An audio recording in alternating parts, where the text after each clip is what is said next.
સુરતના સરથાણામાં હોટલમાં નાસ્તો કર્યા બાદ પોલીસ તરીકે દમ મારી પૈસા નહીં આપતા લોકો વિખર્યા, 2 યુવકની ધરપકડ.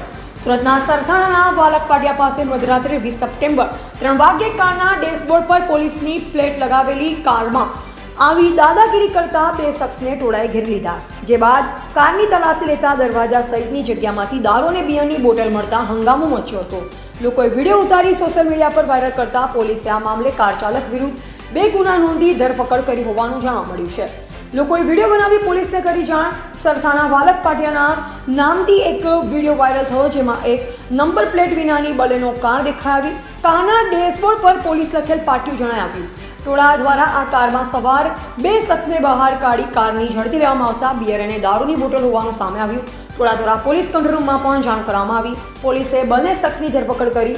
વાયરલ વિડીયો વચ્ચે સરથાણા પોલીસ પાસેથી મળતી માહિતી પ્રમાણે આ કાર ડિટેન કરી તેમાં દેખાતા બંને શખ્સની ધરપકડ કરી લેવામાં આવી છે. તેમની વિરુદ્ધ 2 ગુના પણ દાખલ કરવામાં આવ્યા હોવાનું જાણવા મળ્યું. ઝડપાયેલા આરોપીઓ જયપાલસિંહ ધર્મેન્દ્રસિંહ ગોહિલ અને મેહુલ ઉર્ફે મુન્નો સાદુર સાંભળ તરીકે બહાર આવ્યું. આ બંને શખ્સ કારની લેવેચ સાથે સંકળાયેલા હતા.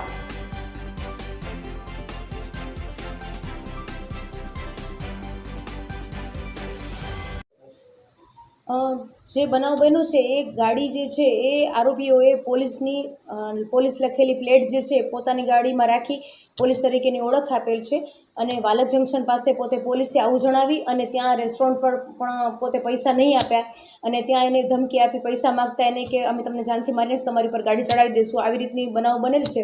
એ અનુસંધાને આપણે બંને આરોપીઓ જે છે, એકનું નામ છે જયપાલસિંહ ઉર્ફે યુવરાજસિંહ ધર્મેન્દ્રસિંહ ગોહિલ અને બીજાનું નામ છે મેહુલભાઈ ઉર્ફે મુન્નો સાંભળ, આ બંનેની ધરપકડ કરી છે અને બંને ઉપર એક સરકાર તરફે બી એફઆઈઆર દાખલ કરી પોલીસની જે પ્લેટ વાપરેલી છે અનુસંધાને, અને બીજો જે છે એ જે રેસ્ટોરન્ટવાળો છે ને પૈસા નથી આપેલા એ પણ એક ગુનો દાખલ કરી 2 એફઆઈઆર એમના ઉપર દાખલ કરેલ છે. સર, પકડાયેલા આરોપીઓ પાસેથી પોલીસની નેમ પ્લેટ મળી આવી હતી, તો એમને પૂછપરછમાં આ પ્લેટ ક્યાંથી લાવ્યા હતી? એ ગાડી ભાડે આપે છે એવું એને કીધું ને, અમારી આ રીતે નેમ પ્લેટ આ રાખી છે એમ જ, અને પોલીસ તરીકે રોફ જમાવવા અને આ રીતે ગેરકાયદેસર કૃત્ય કરવા માટે જ એને પોલીસની પ્લેટ રાખેલી હતી. વાયરલ વિડીયોની અંદર દારૂની બોટલ બિયરની ટીન પણ જોવા મળી રહ્યા છે. શું આ મામલે તપાસ કરેલ છે? હા, એમની અત્યારે પૂછપરછ ચાલુ છે, કારણ કે જે ટીન મળી આવ્યા છે ખાલી ટીન છે અને એ ગાડીમાંથી મને પ્લેટ અને ટીન જે છે હાલ આપણે કબજે કરેલા છે. ક્યાંથી લાવ્યા છે, શું કર્યું છે, આપણે તપાસ કરીએ છીએ. હું ક્યાંના રહેવાસી છે આ બંને? બંને સુરતના રહેવાસી છે. મૂળ જે છે એ ભાવનગરના રહેવાસી છે બંને.